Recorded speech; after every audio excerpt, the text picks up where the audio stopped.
It had to be Hilt, but it was Dearth. That was the biggest issue. Well, guys, it's now time to check in with CitrusTV men's lacrosse beat reporter Tyler Melito. He is live in Syracuse right now for us. And Tyler, this was a pretty even game after the first quarter. We were looking at potentially a thriller to start off the month of May and pick things up with May Madness. But after the first quarter, things really went downhill for Syracuse. What changed in the second quarter?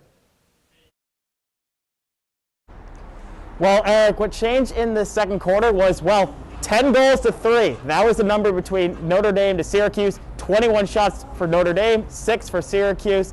Not going to do you very good there if you're SU. And then the Irish were simply playing with more confidence. And as they kept getting more and more goals, they went on this big run. Syracuse couldn't catch up. Their offense just could not get going against that Notre Dame defense. And Pat Cavanaugh was the star of the show in that quarter. 3 goals, 1 assist. Just a phenomenal game, like you mentioned a little earlier. So all of that really went wrong for Syracuse. Tyler, before I rattle on this defense even more, because it's going to be something that's going to go on throughout the rest of the show, I have to get your 2 cents. From what you saw, is this loss to blame on the defense, or was it Drake Porter? Well, Cam, it's really hard to pick one or the other just because of the injuries. Nick DiPietro, Brandon Aviles, and Dami Aladamoye all out in this one. DiPietro out for the season. Coach John Desko said that Aviles and Aladamoye hopefully could be back for next game against Robert Morris. So you really can't tell, but if you have to pick something to blame for this game, I blame the scheme that the coaching staff drew up. Coach John Desko mentioned in his weekly media availability to the media, obviously, heading into this game, that the plan was to stop Pat Cavanaugh, make him a scorer rather than a passer. Clearly that did not work. It didn't work the first time. It didn't work the second time. So that's who I would blame if I had to pick one between the defense and Drake Porter. I'd blame the coaching staff and their game plan.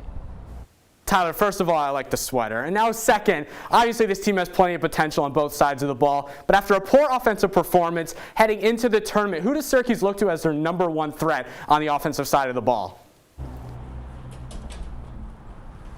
Well, Nick, I think the #1 threat on this team has to be the freshman, number 77, Owen Hiltz. He got off to that phenomenal start to the season, and then he hit a little bit of slump around that Duke game, and then Duke, North Carolina, the first Notre Dame game, Albany, he really did not play all too great.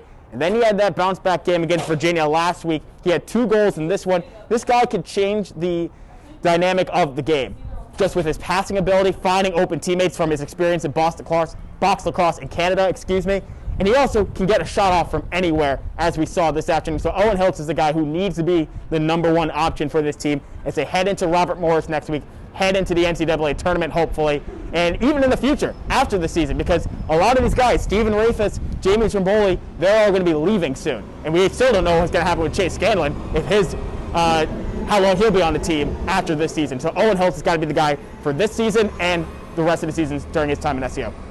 He's CitrusTV men's lacrosse beat reporter Tyler Melito. You can follow him on Twitter @MelitoTyler and